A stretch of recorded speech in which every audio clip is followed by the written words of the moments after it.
Morning.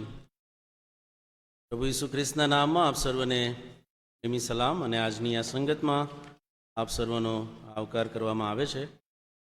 પ્રાર્થના છે કે પ્રભુ આજના વચનથી આપણ સર્વની સાથે વાત અને પાર કરશે.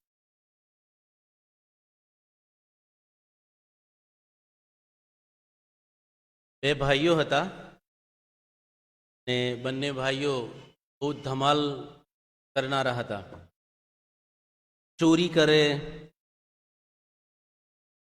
તોડફોડ કરવાની, વસ્તુઓ લઈ લેવાની, ગમે તે રીતે બધાની સાથે વર્તવાનું. એટલે એમની બહુ જ બધી કમ્પ્લેન આવતી હતી.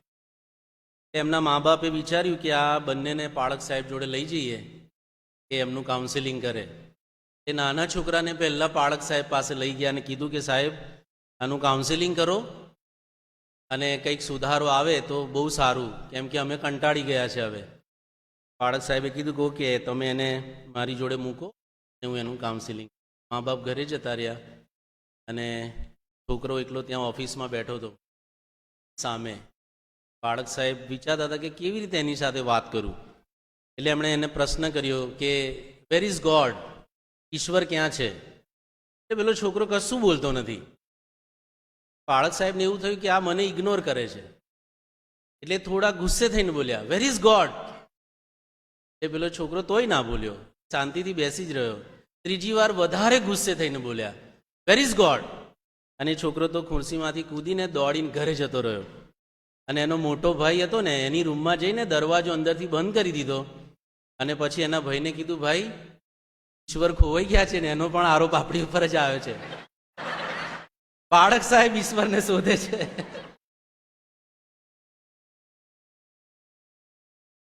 આવો પ્રાર્થના કરીએ, પ્રભુની મદદ માંગીએ. પ્રભુ તમારું વચન પવિત્ર અને જીવંત છે. આજના વચનનો આશીર્વાદ પ્રભુ અમને આપો એવી પ્રાર્થના કરીએ છીએ. પવિત્ર આત્મા વડે અમારી આંખો ઉઘાડો અને આજનું વચન પ્રભુ અમને તમારા મહિમાથી ભરે એવી અમારી ખાસ વિનંતી અને પ્રાર્થના છે. પ્રભુ ઈસુના નામથી માગીએ છીએ, સાંભળો અને માન્ય કરો. આમેન. 1889માં ફ્રાન્સના પેરિસમાં એફિલ ટાવરનું બાંધકામ કરવામાં આવ્યું કે જેથી કરીને આંતરરાષ્ટ્રીય લેવલે એનું પ્રદર્શન કરી શકાય. અને જ્યારે એને બાંધવામાં આવ્યું ત્યારે એ શહેરના લોકોએ એને રાક્ષસી બાંધકામ કીધેલું, કારણ કે એ સમયે એ બહુ જ મોટું હતું, બહુ જાયન્ટ એવું બાંધકામ હતું અને એના જેવું બીજું કોઈ એ જગ્યા પર હતું નહીં. અને એટલે એને રાક્ષસી કહેવામાં આવ્યું. અને એ શહેરના લોકોએ એક અપેક્ષા રાખી કે જ્યારે એનું પ્રદર્શન પૂરું થઈ જાય પછી એને તોડી પાડવાનું, એને હંમેશા માટે રાખવાનું નહીં. અને એવી રીતે લોકોએ માંગણી કરી કે એને હંમેશા રાખવામાં ના આવે પણ એને તોડી પાડવામાં આવે. પણ એનો જે આર્કિટેક્ચર હતો, એનો જે બાંધનાર હતો એલેક્ઝાન્ડર ગુસ્તાવે એફિલ, એને એ બાંધકામ ઉપર ગર્વ હતો કે મેં જે બાંધ્યું છે એ શ્રેષ્ઠ છે, દુનિયામાં એવું બીજું કોઈ બાંધકામ નથી. અને એટલે એણે પૂર્ણ વફાદારીથી એનું રક્ષણ કર્યું અને એને તોડી પાડવામાં ના આવે એના માટે તકેદારી રાખીને બને એટલા બધા જ પ્રયત્નો એણે કર્યા અને એને ટકાવી લીધું. અને આજે દુનિયાની 7 અજાયબીઓમાંનું એક અજાયબી એ એફિલ ટાવર ગણાય છે. પ્રભુ ઈસુએ પણ પૂરી વફાદારી, પ્રેમ અને બલિદાનથી મંડળીને બાંધી છે. અને એ મંડળી બાંધવા પાછળ જો કોઈનું આયોજન હોય, કોઈની ડિઝાઇન હોય, કોઈ આર્કિટેક્ચર હોય તો એ પ્રભુ ઈસુ ખ્રિસ્ત છે. 1 કોરિન્થીના 3 અધ્યાયમાં પાઉલ પ્રેરિત લખે છે કે નંખાયેલો પાયો એ તો પ્રભુ ઈસુ ખ્રિસ્ત છે, એનો બાંધનાર ઈશ્વર છે, એનો આર્કિટેક્ચર એ પ્રભુ ઈસુ ખ્રિસ્ત છે. અને એને બાંધવા પાછળનું જે રીઝન છે એ તો મહિમા છે, એ તો ગૌરવ છે. અને જ્યારે પ્રભુ ઈસુ ખ્રિસ્ત પોતાના પૂરા મહિમા સાથે પાછા આવશે ત્યારે મંડળી પણ એ મહિમાની અંદર પ્રવેશ પામશે, કારણ કે મંડળીને મહિમા માટે બનાવવામાં આવી છે, ગૌરવ માટે મંડળીને બનાવવામાં આવી છે. અને એટલા માટે આજે મંડળીઓ, આપણા મોડર્ન ચર્ચ એ પોતાના ચર્ચ બિલ્ડિંગમાં મહિમા શોધે છે. અને એટલા માટે એકના કરતા બીજો ચડિયાતું ચર્ચ બનાવે. તમે કરોડ ખર્ચ્યા, અમે 2 કરોડ ખર્ચીશું. તમે 60 લાખનું રિનોવેશન કર્યું, અમે 90 લાખનું રિનોવેશન કરીશું. તમે ફર્નિચર કરાવ્યું ચર્ચમાં, અમે પણ ફર્નિચર કરાવીશું. તમે 10 લાખની સિસ્ટમ લાવ્યા, અમે 15ની લાવીશું. અને આપણે છે ને એક હોડમાં આવી ગયા છે એકબીજાની સાથે કે તમે આવું કર્યું છે તો હું તમારાથી વધારે કરીશ. અને આજે આપણે કોઈક અલગ પ્રકારનો મહિમા મંડળીની અંદર શોધી રહ્યા છે. મંડળીની બિલ્ડિંગમાં, સિસ્ટમમાં, સભ્યોની સંખ્યામાં, બેંક બેલેન્સમાં અને બીજી અન્ય જે બાબતો છે એની અંદર આપણે મહિમા શોધીએ છીએ. પણ આજે આપણે જોવાના છે કે મંડળીનો ખરો મહિમા છે ને એ બિલ્ડિંગમાં નથી. મંડળીનો ખરો મહિમા એના ચર્ચની ડિઝાઇનમાં નથી, એના બેંક બેલેન્સમાં નથી, કે એની સિસ્ટમમાં નથી, કે એના સભ્યોની સંખ્યામાં નથી. મંડળીનો મહિમા એક અલગ જ પ્રકારની બાબતની અંદર છે, જેની વાત આજે આપણે બાઇબલમાંથી જોવાના છે. નિર્ગમનનું પુસ્તક અને તેનો 40મો અધ્યાય અને 34 થી 38 વચનો આપણે વાંચ્યા. અને આ જગ્યાએ મુલાકાત મંડપના બાંધકામની વાત આપણે જોઈએ છે. અને દેવે જે પ્રમાણે કહ્યું હતું એ પ્રમાણે મુલાકાત મંડપને તૈયાર કરવામાં આવ્યો. અને 34 થી 38માં સૌથી મહત્વની વાત બને છે. હવે મુલાકાત મંડપ તૈયાર થઈ ગયો છે, પરંતુ મહત્વની વાત બાકી હતી. અને શું હતું? તો બાઇબલ અહીંયા 34 થી 38ના વચનમાં આપણને બતાવે છે, જેને આજે આપણે સમજવા માંગીએ છીએ પ્રભુના લોકો તરીકે. 34 થી 35 કલમ આપણે વાંચીએ તો લખવામાં આવ્યું છે કે મેઘે એટલે કે વાદળે મુલાકાત મંડપ ઉપર આચ્છાદન કર્યું. મંડપ ગૌરવથી ભરાઈ ગયો. મૂસા મંડપની અંદર ઊભો ના રહી શક્યો, અને મેઘ અને ગૌરવ એના ઉપર સ્થિર રહ્યા. એવી વાત પ્રભુના વચનની અંદર 40મો અધ્યાય 34 અને 35 વચનની અંદર એ લખવામાં આવી છે. મેઘ, ગૌરવ એ પરમેશ્વરની હાજરી દર્શાવે છે. અને એના માટે હિબ્રુ ભાષામાં શેકીના શબ્દ વપરાયો છે. શેકીના મતલબ ગ્લોરી, ગૌરવ, મહિમા. અને ગાઢા પ્રકાશિત વાદળામાં દેવની દ્રશ્ય હાજરી એ આ મુલાકાત મંડપની અંદર આવે છે. એવી વાત આપણે અહીંયા નિર્ગમન 40મા અધ્યાયની અંદર જોઈએ છે. ઉત્પત્તિના પુસ્તકમાં જઈએ, આદમને હવાને માટે વિચારીએ તો બાઇબલ બહુ સરસ કહે છે કે આદમના માટે સૌથી મોટો જો કોઈ આશીર્વાદ હોય તો એ પરમેશ્વરની હાજરી હતો. એ જ એદનવાડીમાં સોનું રૂપું હતું, મૂલ્યવાન પાષાણો પણ હતા, હરેક પ્રકારના ફળ હતા, ફૂલ હતા, વૃક્ષો હતા. જે જોઈએ બધું જ એદનવાડીમાં હતું. પણ એ બધું મહત્વનું નહોતું. એદનવાડી એટલા માટે સુંદર હતી કારણ કે ત્યાં પરમેશ્વરની હાજરી હતી. પ્રભુનું ગૌરવ એ જગ્યાએ હતું. અને એટલા માટે એ બહુ મહત્વની બને છે. અને અહીંયા નિર્ગમનના પુસ્તકની અંદર આપણે જોઈએ છે કે ઇઝરાયેલીઓ સાથે કરાર કર્યા પછી દેવ એમની સાથે અદ્રશ્ય નહીં, દ્રશ્ય હાજરી રાખે છે. અગ્નિસ્તંભ અને મેઘસ્તંભમાં લોકો ઈશ્વરને નિહાળી શકતા હતા. એ મેઘને જોવે ને ત્યારે એમને ખબર પડતી હતી કે પરમેશ્વર આપણી વચ્ચે છે. એ અગ્નિનો સ્તંભ એ બતાવતું હતું કે ઈશ્વર આપણી મધ્ય છે. એ દ્રશ્ય હાજરી એ પરમેશ્વરની ઇઝરાયેલી પ્રજાની વચ્ચે હતી. નિર્ગમન 13:20 થી 22માં એ લોકો એથામની અંદર હતા. અને ઈશ્વરનું ગૌરવ મેઘસ્તંભમાં અને અગ્નિસ્તંભમાં પહેલી વાર ઇઝરાયેલીઓએ દ્રશ્ય રીતે જોયું. એ પહેલા કદી એ લોકોએ જોયું નહોતું. ઈશ્વરનું ગૌરવ અને દ્રશ્ય રીતે ઈશ્વર એમની આગળ 13મા અધ્યાયમાં પ્રગટ થાય છે. અને અહીંયા પણ મુલાકાત મંડપનું કામ જ્યારે પૂરું થયું ત્યારે વચન બહુ સરસ કહે છે કે મુલાકાત મંડપ યહોવાના ગૌરવથી ભરાઈ ગયો. અને મૂસાથી પણ, કે જે ઈશ્વરની સાથે મોઢામોઢ વાત કરતો હતો, એ વ્યક્તિ પણ મુલાકાત મંડપમાં ઊભો રહી શકતો નથી. એટલું અદ્ભુત ગૌરવ પ્રભુના આ મુલાકાત મંડપની અંદર આવી જાય છે. કેમ પ્રભુ પોતાનું ગૌરવ પોતાના લોકોને આપવા માંગે છે? શા માટે ઈશ્વર પોતાની હાજરી પોતાના લોકોની સાથે રાખવા માંગે છે? શા માટે ઈશ્વર આજે તમારા ને મારા માટે ઇમાનુએલ બન્યા છે? માણસને ઈશ્વર સાથે રહેવાનું ગમતું નથી, પણ ઈશ્વર પોતે માણસની સાથે રહેવાનું પસંદ કરે છે. શા માટે? કેમ? એની પાછળના 3 કારણો છે.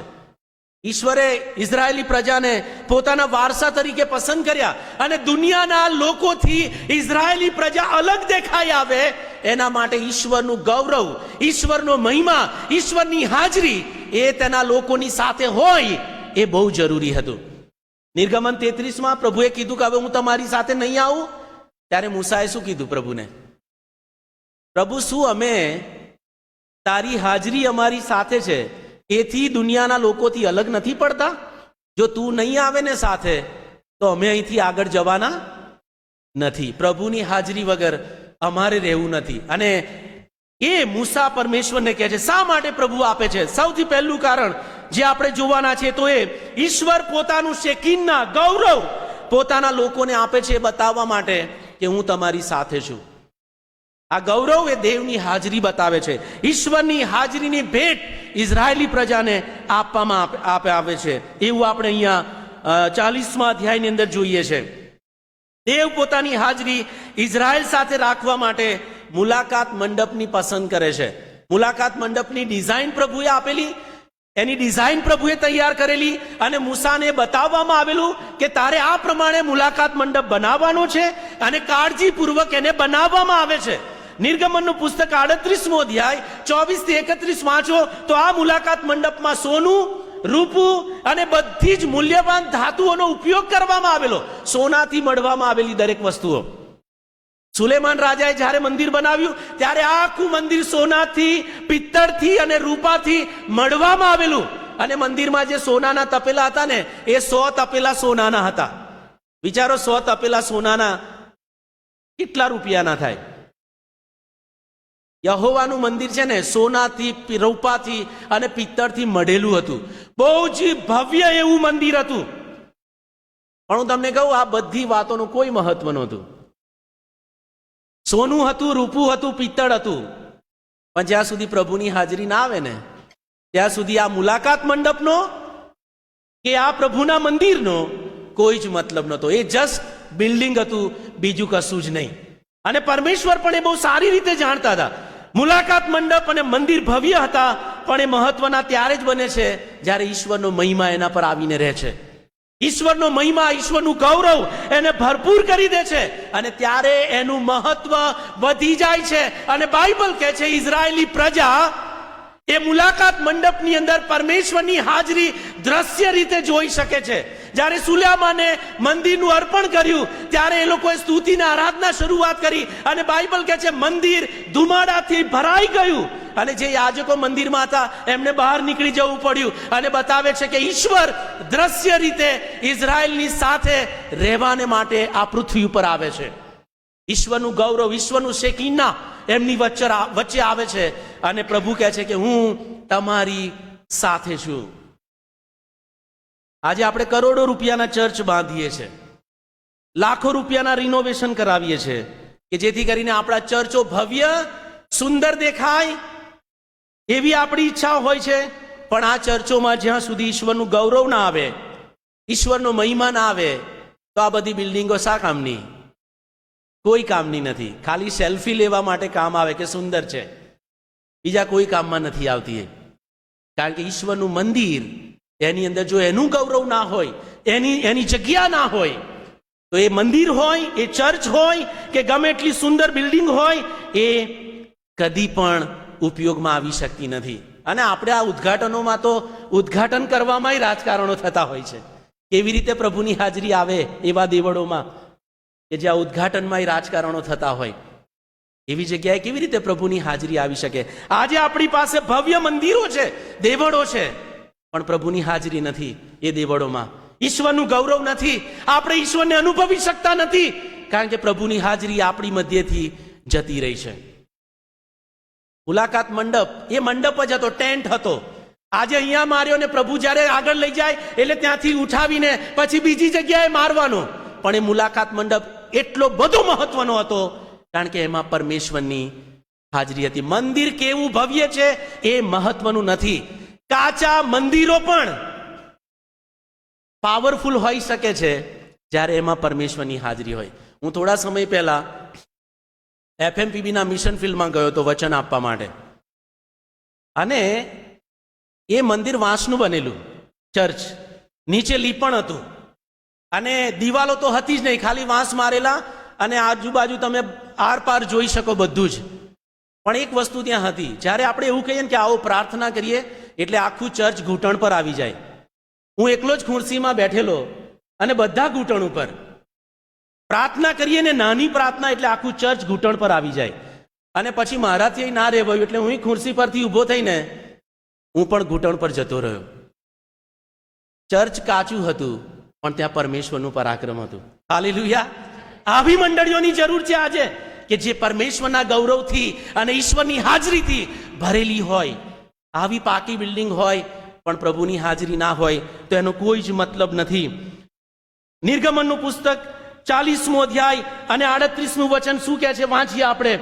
કેમ કે ઇઝરાયલના આખા ઘરના દેખતા તેઓની સર્વ મુસાફરીઓમાં યહોવાનો મેઘ દિવસે મંડપ ઉપર રહેતો ને રાતે તેમાં અગ્નિ રહેતો હતો. અને આ છે ને દ્રશ્ય હતું, દિવસ અને રાત 24 કલાક પ્રભુની હાજરી એ મુલાકાત મંડપની અંદર હતી. સન્ડે ટુ સન્ડે નહીં, ખાલી રવિવારે જ પ્રભુની હાજરી આવે એવું નહીં. આખું અઠવાડિયું તાળું અને પછી રવિવારે દેવળ ખોલવાનું, ના, એવું નહોતું. આખું અઠવાડિયું ત્યાં પ્રભુની હાજરી રહેતી હતી. 24 કલાક એ જગ્યાએ પ્રભુની હાજરી રહેતી હતી. એ પ્રભુના મંદિરમાં, યરુશાલેમના મંદિરમાં 24 કલાક પ્રભુની હાજરી રહેતી હતી. અને એટલા માટે સુલેમાને જ્યારે એનું ડેડિકેશન કર્યું, અર્પણ કર્યું, ત્યારે એણે પ્રભુને કીધેલું કે પ્રભુ, જે કોઈ વ્યક્તિ આ જગ્યા તરફ ફરીને પ્રાર્થના કરે એની પ્રાર્થના તું સાંભળજે. અને એની પ્રાર્થના ભલે બેબીલોનમાં હોય અને દાનિયેલ પોતાની બારી યરુશાલેમ તરફ ખુલ્લી રાખીને યહોવાની પ્રાર્થના કરતો હોય, પણ બાઇબલ કહે છે એની પ્રાર્થના સાંભળવામાં આવતી હતી. કારણ કે યરુશાલેમના મંદિરમાં પ્રભુનું ગૌરવ હતું, પ્રભુની હાજરી હતી અને ઈશ્વર મદદ કરવાને માટે તૈયાર હતા. બીજો કાળ વૃત્તાંત 5મો અધ્યાય અને 13મા વચનમાં જ્યારે સુલેમાન રાજાએ મંદિર બાંધ્યું અને પહેલી ભજન સેવા થઈ, ત્યારે વચન કહે છે મંદિર મેઘથી ભરાઈ ગયું. પહેલી ભજન સેવા, અને પહેલી જ ભજન સેવામાં પરમેશ્વરની અજાયબ જેવી હાજરી ત્યાં આવી અને યાજકોએ પણ બહાર નીકળી જવું પડ્યું. કેમ કે પ્રભુની હાજરી એટલી અદ્ભુત છે કે જેની આગળ કોઈ ઊભું રહી શકતું નથી. અને આજે આપણા ભવ્ય ચર્ચો એ દેવ વગર ખાલી છે. ભવ્ય ચર્ચોની આપણને જરૂર નથી. ચર્ચ તો તમે ને હું છે. જ્યારે આપણે ભેગા મળીએ ને ત્યારે ત્યાં પરમેશ્વરની હાજરી આવે. એ તંબુ હોય કે મંદિર હોય, પાક્કું પ્રભુની હાજરી આવે ત્યારે જ એ મજબૂત બને છે. આ ગ્લોરી, આ મહિમા એ પરમેશ્વરની પોતાના લોકોની સાથેની હાજરીને દર્શાવે છે. બીજી વસ્તુ જે આપણને અહીંયા શીખવાની મળે છે એ તો એ છે કે પ્રભુ પોતાનું ગૌરવ એટલા માટે રાખે છે કે પ્રભુ લોકોને બતાવવા માંગે છે કે હું મુલાકાત મંડપનું, મંદિરનું અને તમારું રક્ષણ કરીશ. પ્રભુનું ગૌરવ એટલા માટે આપવામાં આવે છે કે તમારું ને મારું રક્ષણ થાય, એના ઘરનું રક્ષણ થાય, મુલાકાત મંડપનું રક્ષણ થાય. અને પ્રભુના ગૌરવ વગર કદી આપણે સુરક્ષિત રહી શકીએ નહીં.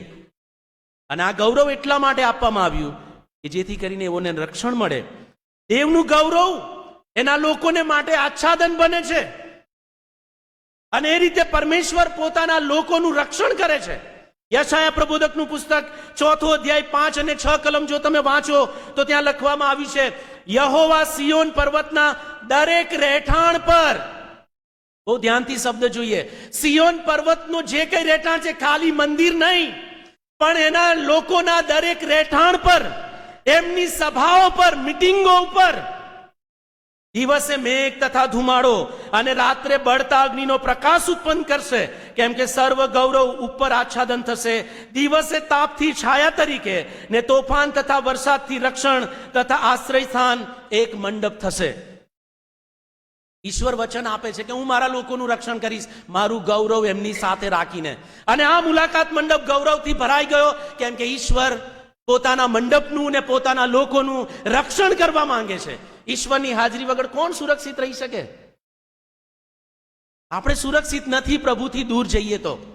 અને એટલા માટે પ્રભુ પોતે આપણું રક્ષણ કરવા માંગે છે. આપણા ઘરો ઉપર અને આપણી દરેક મીટિંગો ઉપર પ્રભુનો મેઘ અને પ્રભુનો અગ્નિ આવીને ઉતરી આવે, આપણે સુરક્ષિત બની જઈએ છીએ. પ્રભુ આપણને કવર કરે છે એના હાથોમાં, એના મહિમાની અંદર. અને એ આપણું રક્ષણ બને છે. અને બાઇબલ એવું કહે છે 40 વર્ષ સુધી પ્રભુનો મહિમા અને પ્રભુનું ગૌરવ એ ઇઝરાયેલી પ્રજાનું રક્ષણ કરતી હતી. Not for few days but for 40 years. 40 વર્ષ સુધી ઈશ્વર પોતાના લોકોનું રક્ષણ કરે છે. અને એટલા માટે જ્યારે લોકો યરીખો આગળ આવીને ઉભા રહ્યા અને જાસૂસો પેલી રાહાબના ઘરે ગયા 2 જણ, ત્યારે રાહાબે શું કીધેલું? તમારી આગળ તમારા દેવે શુભ સમુદ્રને કેવી રીતે સૂકવી નાખ્યો અને બાસાનના રાજા ઓગ અને અમોરીઓના રાજા સિંહોનને સંહાર્યો, એ બધું અમે સાંભળ્યું છે. આકાશમાં અને પૃથ્વીમાં તમારા જેવો બીજો કોઈનો દેવ નથી. એવું રાહાબ વેશ્યા સ્વીકારે છે. કારણ કે એને કદી જોયું નહોતું એ બધું, પણ એને સાંભળ્યું હતું એ ઈશ્વરના મહિમા વિશે અને પ્રભુ કેવી રીતે પોતાના લોકોનું રક્ષણ કરે છે એ એને ખબર હતી. અને એ લોકો તો ખતરનાક હતા, છતાંય શું કહે છે ખબર છે? અમારા હાજા ગગડી ગયા છે. કેમ? કેમ કે ઈશ્વરનું ગૌરવ તમારી સાથે છે, પ્રભુનો મહિમા તમારી સાથે છે, તમારો ઈશ્વર તમારી સાથે છે, અને આ દેશ તો હવે તમારો છે. અને એ લોકોને ભય લાગે છે કેમ કે ઈશ્વરની પવિત્ર હાજરી એ એમનું રક્ષણ કરતું હતું. ને બાઇબલ શું કહે છે? જ્યારે એ લોકો મિસરમાંથી નીકળ્યા અને મિસરનું સૈન્ય એમની પાછળ આવે છે, ત્યારે મેઘસ્તંભ એ ઇઝરાયલના સૈન્ય વચ્ચે, ઇઝરાયલ અને મિસરના સૈન્યની વચ્ચે આવીને ઉભો છે. અને એટલા માટે મિસરનું સૈન્ય ઇઝરાયલીઓ પર અટેક કરી શકતું નથી. પ્રભુનો ગૌરવ એમનું રક્ષણ કરે છે. આખી રાત પ્રભુએ એમનું રક્ષણ કર્યું અને સમુદ્રમાં રસ્તો કરીને પ્રભુ એમને લઈ જાય છે. જેઓ પ્રભુની હાજરીમાં રહે છે ને એ લોકો સુરક્ષિત છે. કેમ કે પ્રભુ એમનો ગઢ છે, પ્રભુ એમનો કિલ્લો છે અને પ્રભુ એમને સહાય આપે છે. એટલે ગીત કરતા દાઉદ પણ શું કહે છે? ગીત શાસ્ત્ર 27 અને 5 કેમ કે સંકટને સમયે તે પોતાના માંડવામાં, મુલાકાત મંડપમાં, મંદિરમાં મને ગુપ્ત રાખશે. પોતાના મંડપને આશ્રયે તે મને સંતાડશે, તે મને ખડક ઉપર ચડાવશે.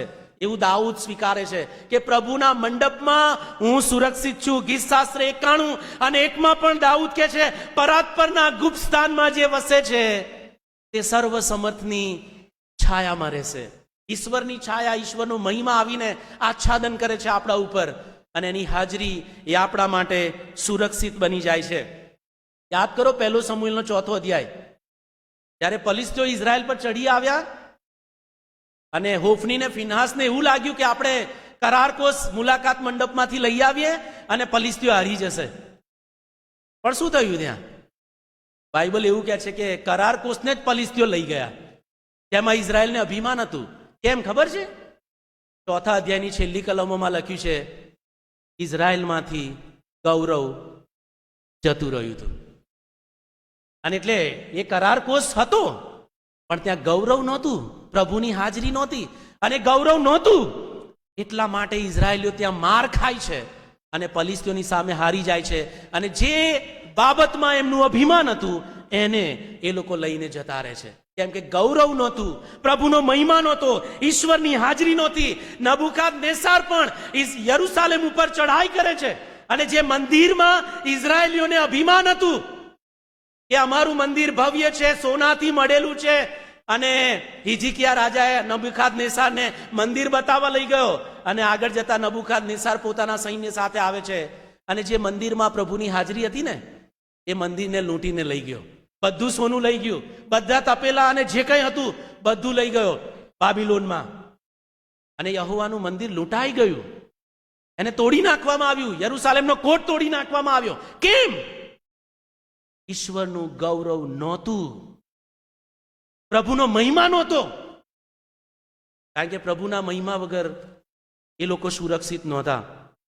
આજે આપણે સુરક્ષિત નથી, આપણા ચર્ચો પણ સુરક્ષિત નથી, બહારના લોકોથી પણ નહીં, અને અંદર જે સ્વાર્થી લોકો છે ને મંડળીમાં એમનાથી પણ આપણા ચર્ચો અને આપણે સુરક્ષિત નથી. અને એટલા માટે એ લોકો ફાવી રહ્યા છે અને આપણે સુરક્ષિત નથી કારણ કે પ્રભુનું ગૌરવ આપણામાં નથી, ઈશ્વરની પવિત્ર હાજરી એ આપણામાં નથી. અને એટલા માટે આપણા ઉપર અટેક થઈ રહ્યા છે અંદરથી અને બહારથી પણ. અને તેથી આપણે કોઈ રીતે સુરક્ષિત નથી. What we need today is the presence of God. આપણને જેની જરૂર છે એ પરમેશ્વરની હાજરી, પ્રભુના ગૌરવની, પ્રભુના પ્રકાશની. કેમ કે પ્રભુનો મહિમા એ તમારું ને મારું ડિફેન્સ કરે છે. એ આપણી ડિફેન્સ સિસ્ટમ છે.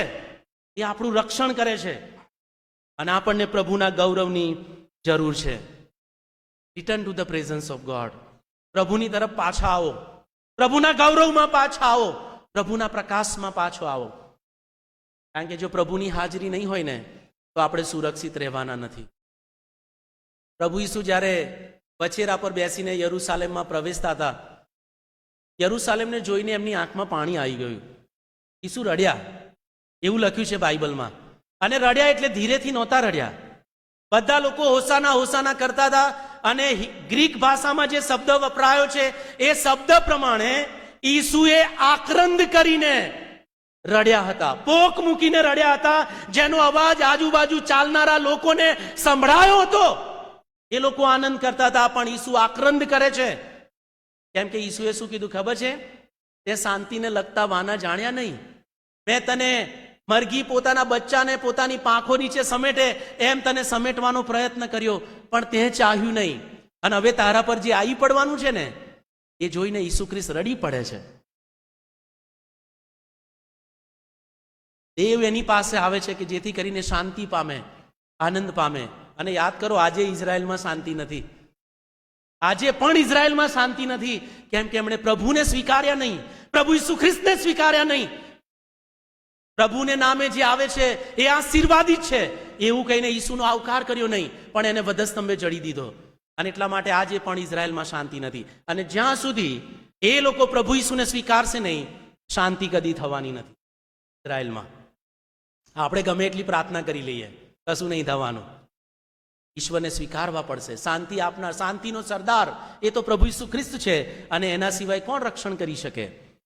ડિફેન્સ થશે ત્યારે જ્યારે પ્રભુનો મહિમા અને પ્રભુની હાજરી એમની મધ્યે અને આપણી સાથે પણ આવશે. યાદ રાખજો, આપણે સુરક્ષિત નથી હવે, અને આગળ કેવા સમયો આવશે નથી જાણતા. Return to the lord. પ્રભુની તરફ પાછા આવો, ઈશ્વર સાથેના સંબંધમાં જોડાઓ અને પ્રભુના ગૌરવથી, મહિમાથી ભરપૂર થાવ અને પરમેશ્વર આપણું રક્ષણ કરશે. આપણે કોઈનાથી ડરવાની જરૂર નથી. પ્રભુની હાજરી અને પ્રભુ આપણું ડિફેન્સ બનશે અને આપણને રક્ષણ આપશે. ત્રીજી ને છેલ્લી વાત, પ્રભુનો જે ગૌરવ છે એ લોકો માટે દોરવણી પણ હતું. એ દોરવણી આપતું હતું. વાંચીએ આપણે 40મો અધ્યાય 36 અને 37મી કલમ. બહુ સરસ લખ્યું છે. અને જ્યારે મેઘને મંડપ ઉપરથી ઉઠાવી લેવામાં આવતો ત્યારે ઇઝરાયલ પુત્રો પોતાની સર્વ મુસાફરીઓમાં આગળ ચાલતા હતા. એટલે જ્યાં સુધી મેઘ રહે ત્યાં સુધી એમણે રોકાઈ જવાનું છે, આગળ નથી વધવાનું. પણ જેવો મેઘ ખસી જતો એમને લાગતું કે હવે આગળ વધવાનું છે. પ્રભુ આપણને આગળ દોરી રહ્યા છે. વિઝિબલ ગાઈડન્સ એમના માટે હતું એ પ્રભુના મહિમામાં. દ્રશ્ય રીતે પ્રભુ એમને દોરી રહ્યા હતા અને ઈશ્વર એમના પાળક હતા. અને જેવો મેઘ ખસી જાય, લોકો તંબુ ઉઠાવી લેતા અને મેઘની પાછળ પાછળ ચાલતા હતા. પણ જો મેઘ ઉઠાવી લેવામાં આવતો નહીં તો તેને ઉઠાવી લેવામાં આવે નહીં તે દિવસ સુધી તેઓ કૂચ કરતા નહીં, તેઓ આગળ વધતા નહીં. એવી વાત લખી છે. ગીત શાસ્ત્ર 78 અને 14માં પણ આ જ વાત કરવામાં આવી છે. ગણના 9 અને 19માં પણ આ જ વાત કરવામાં આવી છે કે જ્યાં સુધી મંડપ પરથી મેઘ ખસી ના જાય ત્યાં સુધી લોકો છાવણી નાખીને ત્યાં જ રહેતા હતા. કેટલી ગજબની દોરવણી પ્રભુની, ગજબની દોરવણી. દ્રશ્ય રીતે ઈશ્વર એમને દોરી રહ્યા છે. અને પ્રભુની સુરક્ષામાં એ અરણ્યમાં કે જે સર્પોનું, આગિયા સર્પોનું રહેઠાણ હતું, વીંછીઓનું રહેઠાણ હતું, પણ કદી આગિયા સર્પ કે વીંછીઓ એમના પર અટેક કરતા નહોતા. કેમ? ઈશ્વર એમનું ડિફેન્સ હતા. પ્રભુ એમને દોરી રહ્યા હતા અને પ્રભુ જાતે એમની સાથે રહીને એમને સંભાળી રહ્યા હતા. મંડળીને આજે કોણ દોરી રહ્યું છે? મંડળીનો પાળક આજે કોણ છે? મંડળીનો આગેવાન આજે કોણ છે? કેવી રીતે આપણે દોરવાઈ રહ્યા છે? ઘણી વાર છે ને આપણે ટોળા પાછળ ચાલીએ છીએ અને ટોળાનું આપણે સત્ય માનીએ છીએ. આપણે ટોળાની વાત નથી માનવાની, આપણે વચનની વાત માનવાની છે.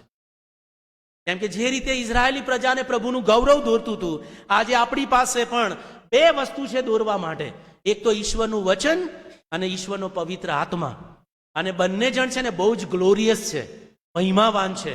જેટલા તમે વચનમાં અને ઈશ્વરના આત્મામાં વધારે ભરપૂર થતા જશો એટલી જ સ્પષ્ટ રીતે તમે આગળ જોઈ શકશો અને એ તમને દોરશે, એ તમને દોરવણી આપશે અને તમારા માર્ગોને એ પાધરા કરશે. એટલા માટે ગીત કરતા દાઉદ કહે છે, મારા માર્ગોને સારું તારું વચન દીવારૂપ છે, એ મારા પગોને સારું દીવારૂપ છે ને માર્ગોને સારું અજવાળારૂપ છે, એવી વાત દાઉદ રાજા કરે છે.